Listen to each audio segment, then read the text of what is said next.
expedition, I say that we're going to expedition to explain. Today, we're going to look at an alternative, and just by deduction, it's clear from overall, from people who know the Tanakh, people who know the Tanakh and know the Chumash and the Nevi'im, etc. It's clear that husbands inherit their wives. Okay, as we'll see it in a moment. Now, where we're going to demonstrate it from at first, even though it's ultimately through a series of psukim, is from the famous law that we see in the Torah in the generation that originally received Eretz Israel, not later. We know that it became forbidden. It was forbidden for any woman who was in line to get an inheritance. For example, when there's a woman in line to get an inheritance, she has no brothers. A woman who has no brothers is in line to inherit her father. What the line of inheritance is: father dies, the son gets it, and no sons, the daughters get it. So, as a woman who has no brothers was forbidden in the first generation that took Eretz Israel, that inherited Eretz Israel. They were forbidden to marry out of their tribe. Why? Because what was going to happen? They were going to if they married out of their tribe, since they were in line to inherit their father's property as it came to them. When she died, who would it go to? Her husband or her son. We'll see. Either way, and her inheritance that went from one tribe will go to another tribe. And Hashem wanted, at least in that first original division, Hashem wanted it that each tribe got what it was supposed to get, and it wasn't altered. So we're going to learn by default, even though it's from a series of psukim, we're going to learn by default. It was clear that since the Torah made a special rule for women who were in line to inherit, that they couldn't marry out of their tribe, it was clear that if they did marry their tribe, since the problem was their inheritance transferring to another tribe, it must have been that her husband was going to inherit her property. Otherwise, it wouldn't have left her tribe. Okay, so let's take a look at that. So we are on page 111b. 1, 2, 3, 4, 5, 6, 7. Hi, Tana.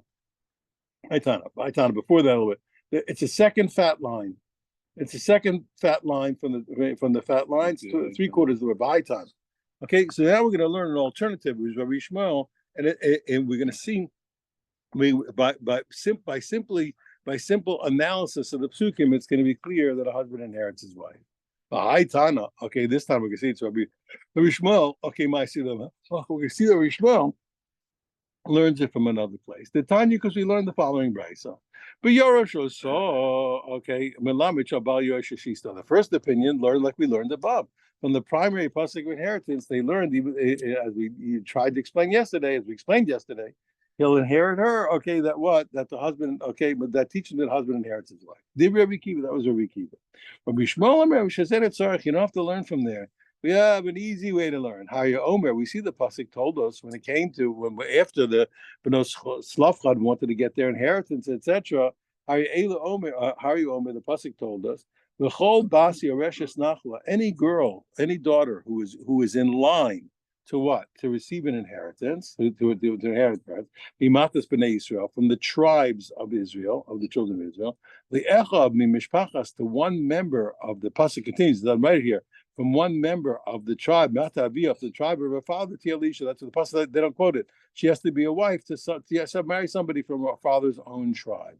Why? Because in the pasuk ends, Laman Yirshu b'nei Yisrael says the children of Israel should inherit each nachmas avoso, etc. So that each tribe should inherit their own inheritance. So we see so what was the pasuk worried about? Why was it worried that the girl is going to transfer the property from one tribe, her father's, to another tribe? It must be what? It's talking about transference through the husband. Okay, so that's one demonstration that husbands inherit their wives, otherwise there wouldn't be a problem. The Omer, now really it could be the husband or the son, brother. Her son also is going to be the tribe of her husband, but it's either way. The Omer, and it says further, Velotisa of Nachla lebnei Israel mimata al mata, and it says what? Also, the pasuk says a little further on that the inheritance of Israel should not be transferred from one tribe to another. What's the problem? Because the husband. Second proof, the Omer, third pasuk. And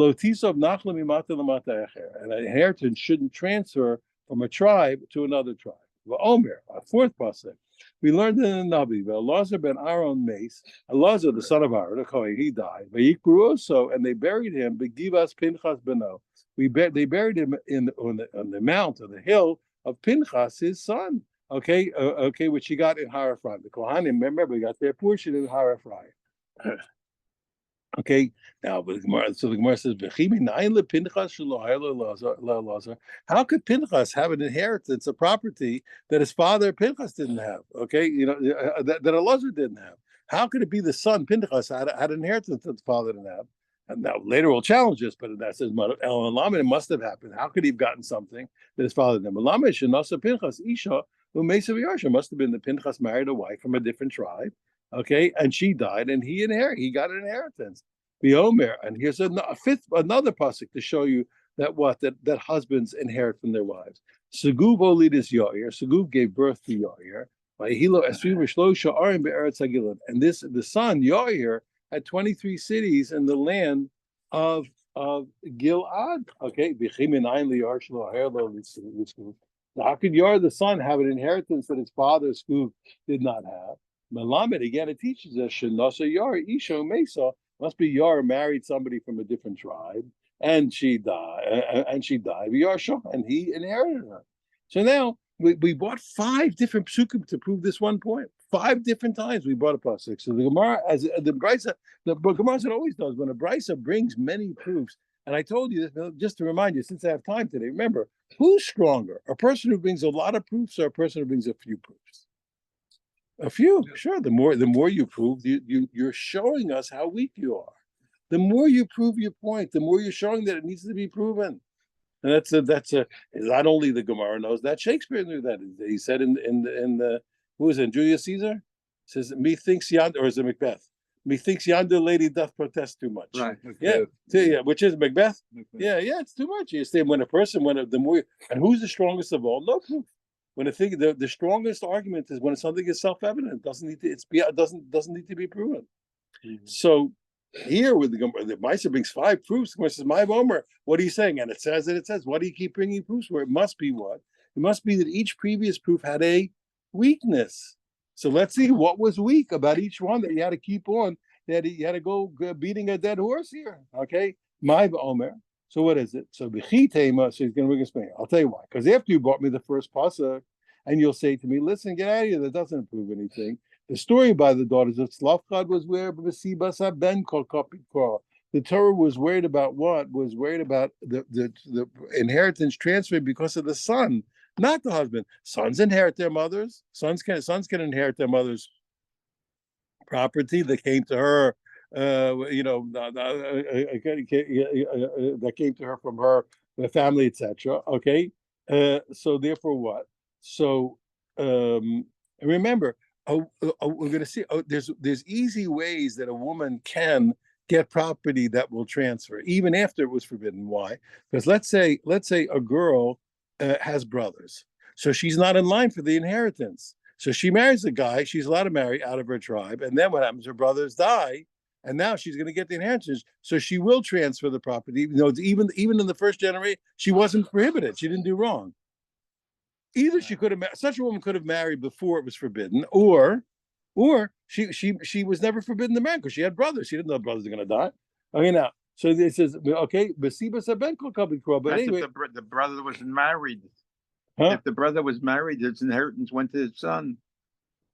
No, but that's only what. But still, the point is like this: if she has a brother, married or unmarried, if her father dies, the inheritance goes to her brother, not to her. But as long as she had a brother, she was never forbidden to marry another child. Yeah. But she's not in line for an inheritance if the brother had a son. No, because if her brother dies before her father died, yes, the inheritance is not going to go from the father to the grandson. It's going to go to her. Oh, really? Yeah. I thought it usually goes from the father to the son. No, but the son wasn't there to get it. If the grandfather dies, the son's not alive. His son's not. If her brother's not alive, he doesn't get the inheritance. It's going to go to her. Anytime the girl doesn't have brothers, the father's inheritance goes to the girl. Oh. Yeah. But that seems different from the laws of inheritance. Let's take a look. I'm pretty sure. We'll double check. Maybe I'm wrong, but I think I said correctly. Okay. That we saw from the original pasuk that in the second is as long as there's no brother when the father dies, the girl gets it. Okay. So you see what's the Gemara said. Said now you're making a mistake. The original pasuk in the Torah was not worried about the woman dying and her husband inheriting her. She was worried about her dying and her son inheriting her. It doesn't matter because the son's also from the tribe of the husband, but the husband didn't inherit. Avo Baal lo yoris. But I could say what? I could say therefore what? For the original pasuk, I could say husbands don't inherit their wives. Tashma, therefore you brought me another pasuk. It says the losisa of Nachla of Israel mimata lamata. When it says that what? That inheritance shouldn't be transferred amongst the Jewish people from one tribe. It's Elmat that really says to another tribe. Okay, so from the repetition, it must be talking about even when what? Not only the son, but the husband. The Chitemi say, nah, get out of here. Both psukim are talking about the son and never the husband. Just that what? That we wanted to say it twice. One time that the woman was forbidden with a negative precept from marrying out of her tribe, and one with a positive precept. But both times it's because of the fear that her son will inherit her and not her husband. Tashma, therefore you brought me another pasuk. Another pasuk says that inheritance shouldn't transfer from a tribe to another tribe. Now, from the third repetition, it must be talking about the husband. You'll say, no, even that one. Say, no, it's to give the woman two negatives and a positive to not marry out, but it's always for fear that her son will inherit her, but the husband doesn't. Tashma, therefore you brought me pasuk 4. Elazar ben Aaron Mace, that Elazar, the son of Aaron, died, and he was buried in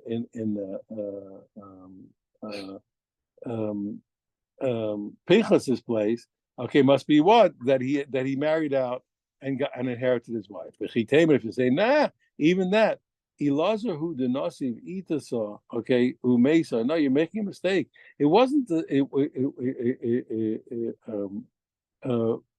what happened was that Elazar married a wife and she died, okay, V'yorsa Pinchas, and Pinchas, that Pinchas inherited. So you see what? That a son inherits his mother. No, it's the son. It's true that he had something that his father didn't have, but he got it from his mother. So the son again got it from the mother and not the husband from the mother.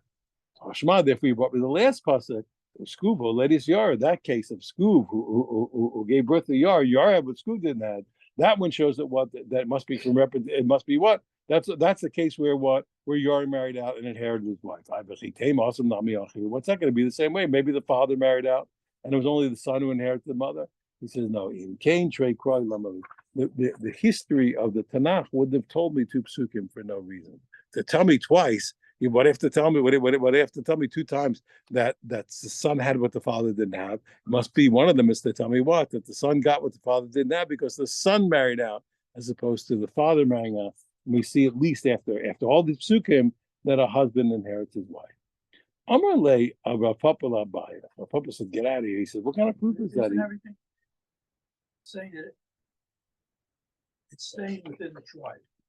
In the first generation, from the fact that the Torah had to forbid the first generation women from marrying outside of their tribe if they were in line for inheritance, that shows me that we were afraid that the husband might inherit the wife.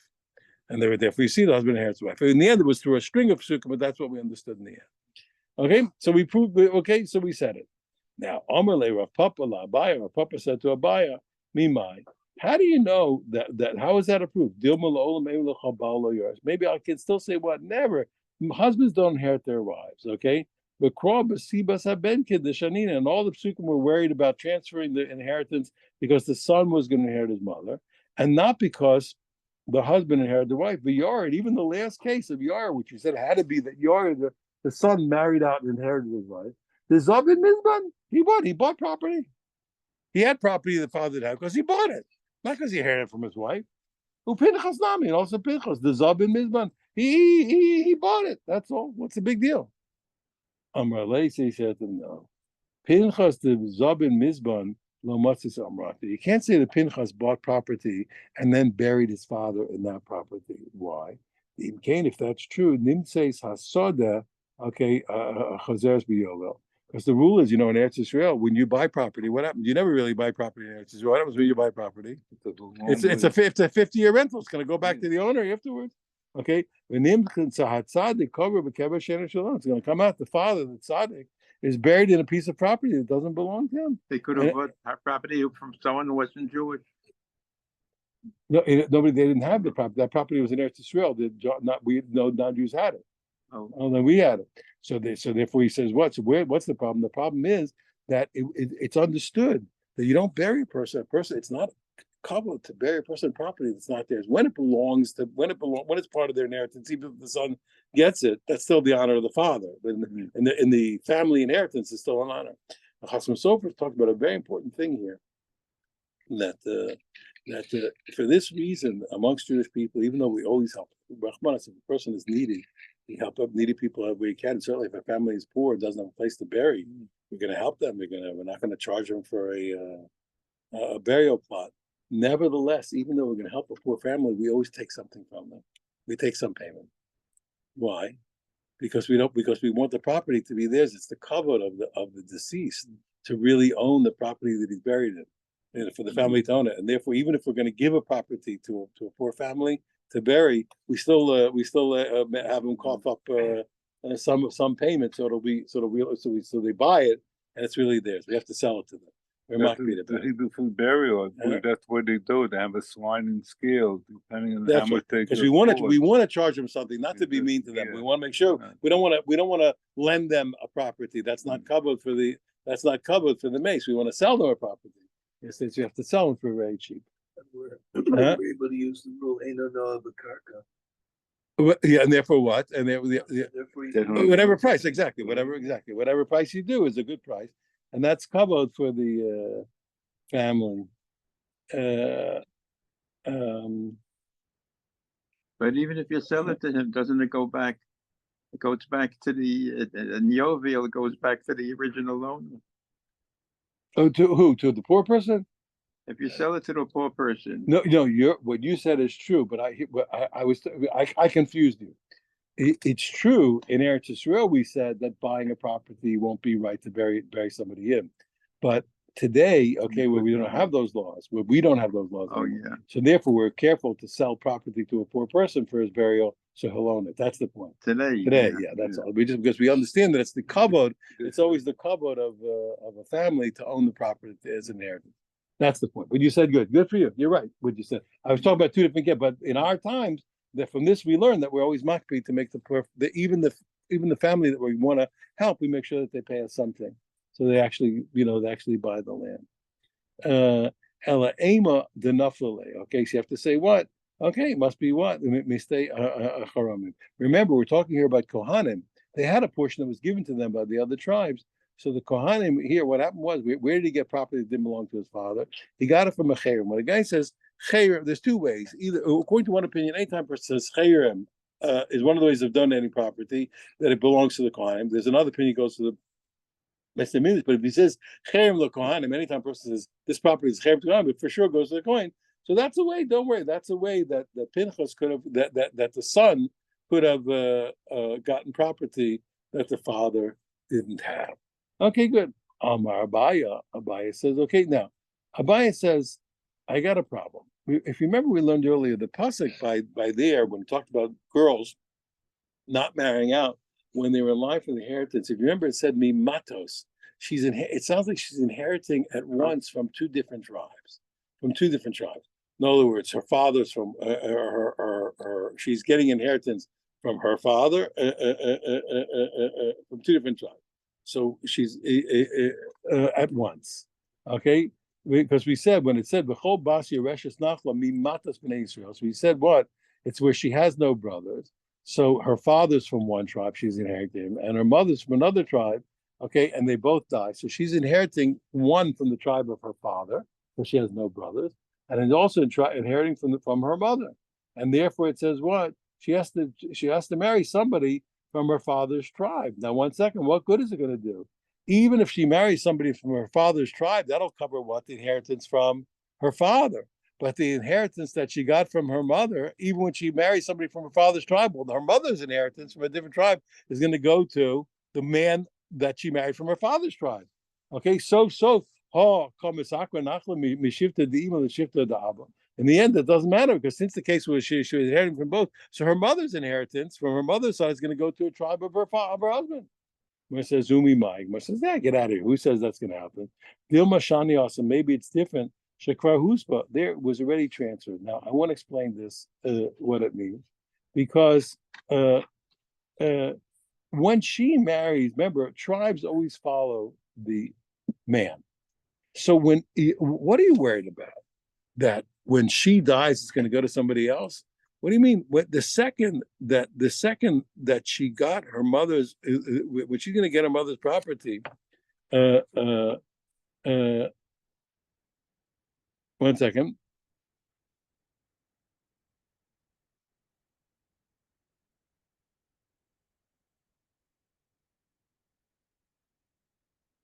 By definition, when if her mother's from one tribe and her father's from another tribe, the second she inherited, what tribe is a woman? The tribe of her father. So it went to the second her mother left her an inheritance from her mother's tribe, from her maternal grandfather. The second she inherited it, it automatically went to who? To her father's tribe, because she's from her father's tribe. So she doesn't have to marry somebody from another tribe for it to transfer. Her own self is another tribe. You see what I'm saying? When she inherits her grandmother, her maternal grandfather, she's by definition in the tribe of her father. So anything when we get from her mother's side, we don't have to worry about her marrying out. She's not transferring it by marrying. Okay, by marrying a man from her father's tribe, her own existence, she by being the daughter of her father is already transferring it when she gets it from the maternal grandmother, her grandfather. Okay, so therefore what? So once it already went there, Dilma Shekwa. Okay, Ashani Asan Shekwa Husba. You're right over there. You don't have to worry about her transferring it. We're only worried about her transferring what she got from her father, from her mother, by her very existence that she's the daughter of her father, already transferred. Amalei, so Abai said to him, no, who's but Lorman says, I don't accept that. He doesn't accept that idea. That it's not true that we say, oh, there's a difference. Here we're saying, what's the difference? Once she got it, once she was the daughter of her father, to a transfer. No, he says it's still different. Her marrying somebody makes it different. So how do you? So he says that's not a way to solve the problem. You can't solve it that way. So the Gemara says now. Now the truth is, this is a big argument how to read the following. We're going to read it one way, and it's a new subject. According to the Tosfos, this is an answer. According to where we're learning, it's not. It's a new point entirely. Amarle Rav Yemer Rav Ashi, he says, Yamras Bishlama Huspa. He says, if you like the idea, you accept the answer, not like Abaya said. It's very nice that once a girl was from a different tribe than her mother, it's no problem that she married a guy from a different tribe than her mother because she herself is from a different tribe. I need to talk about. So then we can explain the pasuk that it said she shouldn't transfer anything because by marrying somebody from her father's tribe, it's fine. And then we could say what? So the problem by marrying out of her father's tribe is either because of the problem of her husband's from a different tribe or the son of her husband from a different tribe. But if you don't accept the answer we gave, that once it transfers to her, she's in a different tribe. There's no problem of her marrying a different tribe than her mother's family. So then, what good is it going to be for her to marry somebody from her father's tribe? If you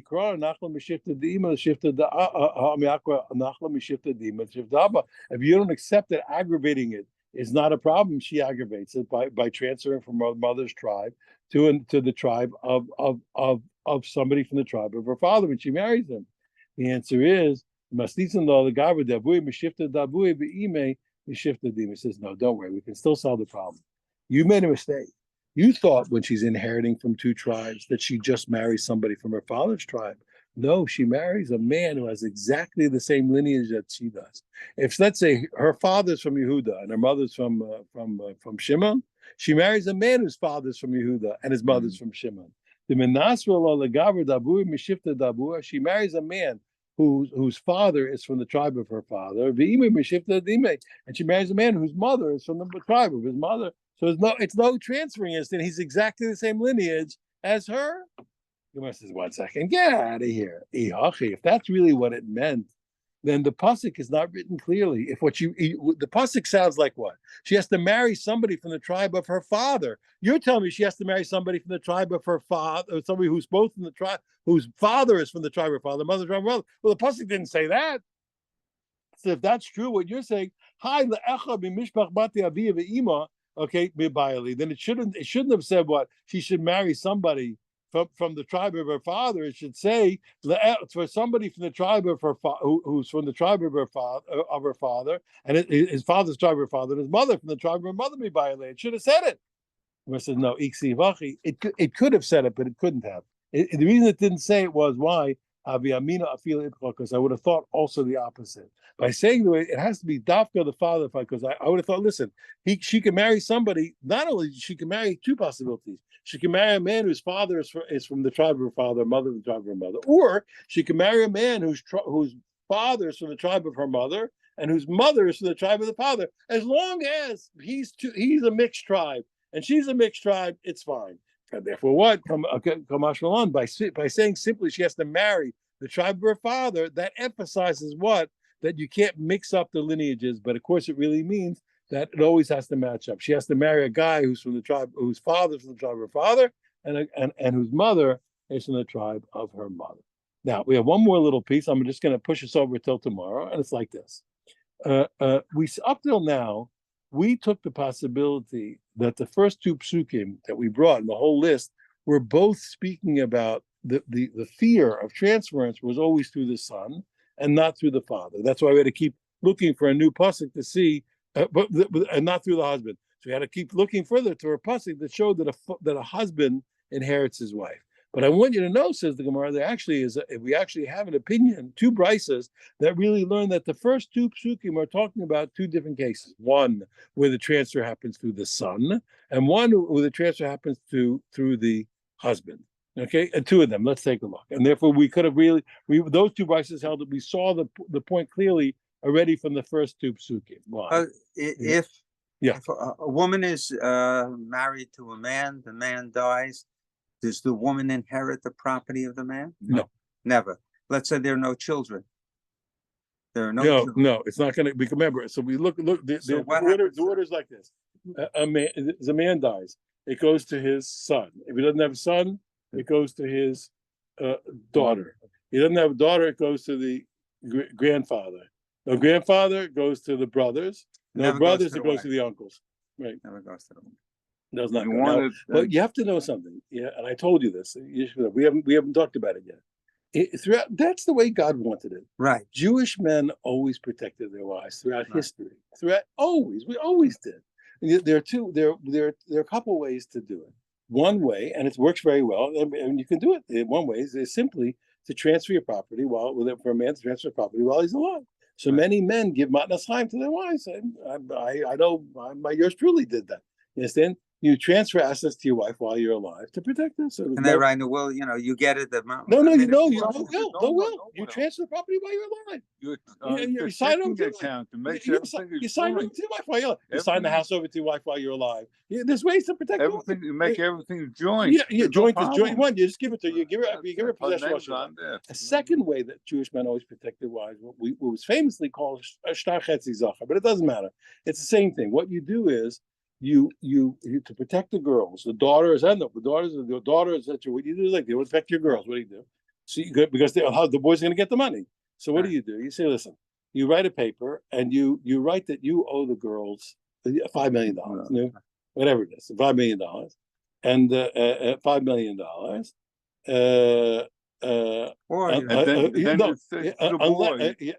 Unless they get some substantial. You're right that the estate owes them some substantial amount, and if the boys challenge it, they're out to lunch. No, you obligate the estate to your daughters, so that the boys have to comply. Yeah. That's all. So there's lots of ways. And if they protest and they don't get anything, then you can write a paper while you're alive. So the question is, if a couple writes wills. I didn't explain it clearly, but yeah. If a couple writes wills, and the man's will says, in the event of my death, my wife. So that you have to. This is too big for today. So too big for today. There are people like there are great people from our generation who held that a secular will has value.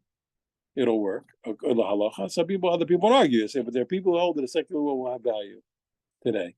But we try. But you have So to. logically, one can make any condition one wants that would. I'm not. It's too big for me for this context. I'm trying to say to you that what we try, my humble opinion, the Jewish man is careful to write a halach, what we call a halachic will. You know, do you do things in a way that Protects the daughter. Right? no protects everybody. Protects everybody. In other words, the classic way, one easy. Let's be said and explain properly. But there's a way to obligate your state to protect the daughters. That's I'll explain it afterwards another time. But the thing is, I didn't explain clearly. But here today, one thing that's done commonly is that a person will, both the husband and wife, they'll allocate a certain portion of the estate to be divided according to Torah law, and after that, you can basically you also on pain of obligating the estate, you do all kinds of transfers. That's one way to do it. No, you allocate a certain portion of a person allocates a certain portion of their estate to halachic division automatically, and then they gave it. I'll say they gave. So they followed the Torah law. They followed the Torah law, and they still allocated what they wanted to allocate. You see what I'm saying? That's another solution. Yeah, but also Yeah. the inheritance of Al Torah only applies after Misa. So you when you're alive, you can do whatever you want. Exactly. That's what I said. The first way to do things is just to give assets. It's to give, just give gifts. A person gives gifts while they're alive. You divide, you allocate things while you're alive. That's one way. That's one way to solve the problem. Other ways are, I told you, to by trick, so to speak, by obligating the estate to certain things, it forces the inheritance to go the way you want it. That's another way. You know, you obligate the estate to the people that you want to protect. No, you say not. You obligate the estate. You're saying you write a debt against the estate. I owe your sister. Yeah, exactly. Yeah, right. Exactly. And I didn't explain all the details, but that's another one. But anyway, but I'm trying to point out to you, because in the modern world, you have to protect your grandchildren. They're going to be vulnerable to all these horrible arguments. They're going to kill them. Understand? Because they don't understand how the Torah works. We always protected everybody. Men always protected their wives. This is Torah law. What do you think? It was only in the exile that the Jews learned from the nations of the world. They learned abusive policies. The Jewish men overly protected their wives. Always. No matter what the law was. No matter what the law was, we always did. You understand? Unfortunately, we're in a long exile. So people who weren't educated learn from the Goyim. That's all that happened. You understand? But we always protected. You understand? No matter what. I hear throughout the Gemara, the guy goes to war, he writes a get to his wife. Why? Because he doesn't want it to be stuck. The men did all kinds of. And what you don't say, Menachem Begin, he was a very nice man. He wasn't religious. When he got arrested by the Russians, the Russians, after he looked like he's not getting. He didn't think it was miraculous he got out of jail. The guy, he thought he called the guy, said he wants to divorce his wife. It turned out she had left for Eretz Yisrael already. Couldn't do it. It was too late. She already left for Eretz Yisrael because he couldn't understand. He got a scarf from her. It says like Ola. It's not her name. Ola. She went to Eretz Yisrael. It's too late to divorce. She's gone. She's gone.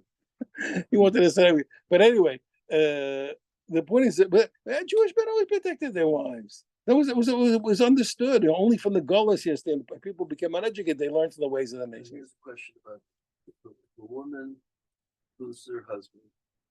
Her children are obligated to feed her. Yeah. Right? Yeah. Or she can cash in the ksuba. Yes. Yeah. If she cashes in the ksuba, they're totally off the hook.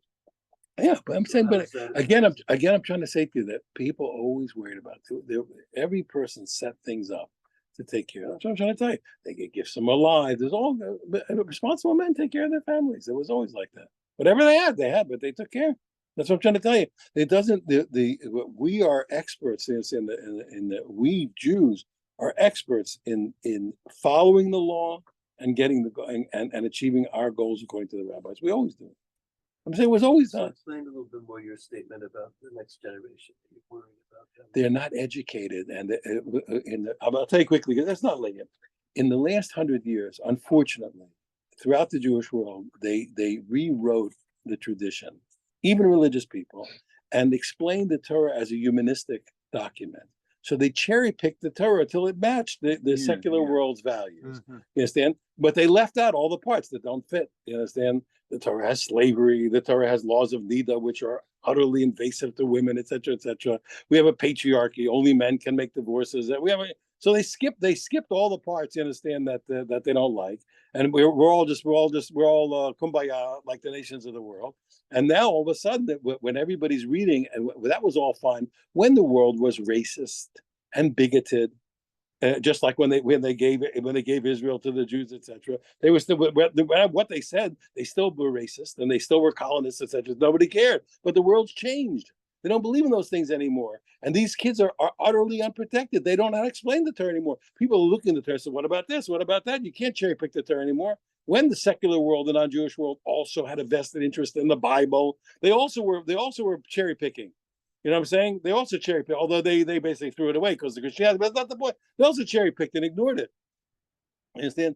Today, the kids are vulnerable. If they're not educated, they're going to go down like paper. They can't defend the Torah. I sat with a couple of years ago when I got hot on this topic. I sat at a bar mitzvah. So there's a young guy, he's getting smicha and a law degree, at the same time. So I explained all these points to him. What the problem is, he said, "How are you going to explain these things?" He said, "That's why I'm not going to be a rabbi. I'm just going to be a lawyer." He says, "I guess I can't." Is that so? I've been on a very strong campaign for powerful and no apology. I'm not apologizing for God's Torah, and I'll explain it the way it's written. And that takes education. Shallow education will not do anymore. You understand? It was okay when the Goyish world believed in these things. You're going to get away with it. It's not happening anymore. They abandoned it, and you have no backup. You have no backup from the non-Jewish world. It's over. You understand? If you understand the truth of the Torah, or it's not going to fly. That's my humble opinion. That's what I'm talking about. It's not going to work. Then nobody buys that stuff anymore. They don't buy that stuff. It's not going to work. You can't tell a glossed over version of the Torah. You have to explain every word. Yeah, explain what it said, and you have to back it up. That's what exactly what it said. That's what God wants. The way it said it. Can't make believe it didn't say it. It said it within limits. I am Yeah, but that's that's not what it says. But we're gonna have to explain it, and that's all. There's no two ways about it. I know a guy. God bless him. He's already in his children became he was the president of his Reform synagogue. He grew up and he had no education. He's the president of the Reform synagogue. So the Reform rabbi takes him with him to the convention where they're about to vote to have homosexual rabbis. This years ago. So he's at the convention. He's not a religious guy who didn't know anything. He said, it says in the book. It says he's at the convention with the rabbi. He says, it says it. Look, hey, it says in the book. Is this a contradiction? He became religious, the guy. But he's at the convention. It says in the book. Yeah, click the bell. Yeah. Yeah, she got up at shul at one point. He said, look, let's stop saying it doesn't say it. It says, let's admit it. It says it, but we're not doing it, right? He says, let's stop saying it doesn't say it. He says, it says it. But to show you how some people get so involved with their own little stuff. Yeah. There was a group of gay people with a sign, gays for Palestine, right? They don't realize that they will have that demonstration. Yeah, they'll kill them, right? They'll hang them from the trees. I have a lot to talk about here. There are a lot of things to explain, and I'm happy to, and I want to, and I've been working hard, but to have as much influence as I can for a much. One thing that's amazing is remember when the Bnei Yisrael got these laws on the land, how to divide it and how to cultivate and everything else. Where were they? They were in the Midbar. They were not even in Eretz Yisrael yet. It's the only country that got its agricultural laws when they weren't in the country. Because every other country in their state, you have a different laws. You can't put your sewage into the Mississippi River. Exactly. Right. But they used to call the Gemara the portable country. Yeah. They used to call the Talmud the portable country because our culture was always with us. We never. I forget what century they tried it, but in Ireland they tried to follow the Shemitah laws in Ireland, and it didn't work. And the Ramban even says, everybody says, "Oh, the poor Jewish farmer, every 170 met." He says in the 21-year cycle, the average guy has to have at least 7 fallow years. You know, like Yeah. every third year they have Yeah. to have the land Yeah. down, otherwise the land is just going to die. Yeah.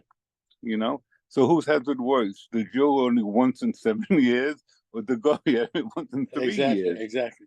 Very good point. Yeah. Anyway, so good. Okay, so I'm just point. I'm sorry, I didn't explain the one point. I didn't explain properly what I wanted, but it doesn't matter. The one thing I'm saying is you should know that you don't have to worry about these things. You understand? We always knew what to do. You understand? And there's reasons why the law is one way, and uh, moral workarounds are the bread and butter of Jews. Moral workarounds are the bread and butter of the Jewish nation. We do it all the time. That's the way God. That's it. But everything. Football and all that. One of my jokes, I tell you, you had certain guys, certain groups in Europe. They would, they're more like the Rebbe would be like almost like a guru, So they would, the guys they did something wrong, they'd ask for a tshuva from the Rebbe, give us a penance. So two guys, did something wrong. They went to the Rebbe. He says, my penance. He says, the whole day you have to walk around with beans in your shoes. Very painful. With beans in your shoes. So the guy goes out, he puts beans in his shoes. After half hour, he's walking around in agony. He's agony, groaning. And he walks down the street, he turns around the corner, and his buddy, who's also supposed to do the same thing, comes around, whistling and singing and happy. He looks at his friend, he says, "You're Russia." He says, "The Rebbe told us to put beans in your shoes." He said, "Yeah. So what? I cooked mine first." I thought that was coming. But that's a joke. But Yeah. we know. We know what to do. Okay, now, Tanya. Okay, this is I'm going to show you now that we have that the first two psukim are learned, one for the husband and one for the son. So even from the first two, we had Bryce's, not like we said before, that we interpret both of the first two psukim, that it's the son, that the inheritance will transfer through the mother, through the son. No, one of them is the mother to the son, and one is the mother to the husband. So even in the first two psukim, one of them at least showed that husbands inherit their wives. Tanya, we learn, okay, Besibas haben, okay, the first pasuk, what Bryce is the first pasuk is talking about the transfer happening by the son inheriting the mother. Tanya, okay, and the second pasuk is talking about the husband inheriting the wife. Tanya, we have the Bryce went the opposite way, that says what? Besibas habal. The second pasuk is talking about the husband inheriting the wife, and the first pasuk is the son. So the question is just where the emphasis is. Tanya Besibas haben. Okay, so we learned that the first pasuk is talking about transfer through the son, where it says below Tesiv Nachlas Lebnei Yisrael Mimata Mata. That's the pasuk that says that an inheritance shouldn't transfer of the Jewish people from one tribe to another. Besibas haben that's talking about the son. Ata Omer Besibas haben. Is that the son? Is it really the son? Ella Besibas habal. Maybe the transfer is to the husband. Keshu Omer, since the second pasuk said below Tisov Nachla Mimata Lamata Acher, that an inheritance shouldn't be transferred from a tribe to another tribe. That second pasuk talking about the husband. So how do I explain the first pasuk? Well, Tisov Nachla Bnei Yisrael, that the inheritance shouldn't transfer from the Jewish people, mimata mata, from tribe to tribe. It must be what? Transfer through the son, that it's speaking about. We learned another bright. We learned the other bright that said, like we said, through the husband. The second pasuk says, the tribe shouldn't, the inheritance shouldn't transfer from a tribe to another tribe. It's that transfer through the husband inheriting the wife. Is it really through transfer through the husband? Maybe that second pasuk is talking about the inheritance transferring through from the father's tribe to the son's tribe, which is like her husband. Because of the son. When it says when it says in the first pasuk that inheritance shouldn't transfer for the Jewish people from tribe to tribe, it's talking about transfer to the son. So how do I explain the second pasuk that it shouldn't transfer from from one tribe to another? The answer is Shivas Habal. Let's talk about the husband, and then we'll pick up tomorrow. But both we learned that just a quick matter of emphasis. But both prices learn that one pasuk was talking about the son inheriting the mother, and one talking about the husband inheriting the wife. Did you Kufyud Aleph or Kufyud Beis? I just finished Kufyud Beis and I went to Kufyud Gimel. Okay, did anybody show sympathy for Reb Zachariah ben Akatsov? He was slammed again and again. Yeah, but we had people held the halachos like him. Yeah, I'm saying, but the Reb Nachman and every Yeah, other, yeah, yeah. they went after Yeah, him. not today. He was, On he got slammed like 116B, no strangled. fight, it gives the whole outline, the film never tools and everything. On 160. Nice to see you. Good to see you. Welcome 116B, back. no You'll be here fight. for a few days or It's a for a week? long I'm note, here. but I'm it here. goes. Oh, Baruch Hashem, good. I'm back. Good, good. I'm back. Yeah, I You see see it. it? Actually, you're gonna I like cook it coffee, but tomorrow? who? Huh? No more cooking? They gotta study that. No, Oh, Audi didn't have have cookies. So, You're not gonna have Tim any could have cookies written it tomorrow? right into the Torah, but instead he gave I'll the bring no part, the There's a the twist yeah, of yeah, of making it sound like they came up yeah, with yeah, this. yeah, yeah. It's beautiful. It's beautiful. That's Yeah, Chuck, so are you here for a while? So we'll see you on today. What? Me and Mr. Shum, every day, and on Shabbos in the afternoon. Nice to see you. What about the coffee? I want coffee, but it's up to you. I don't. There's pods in here. I can do that.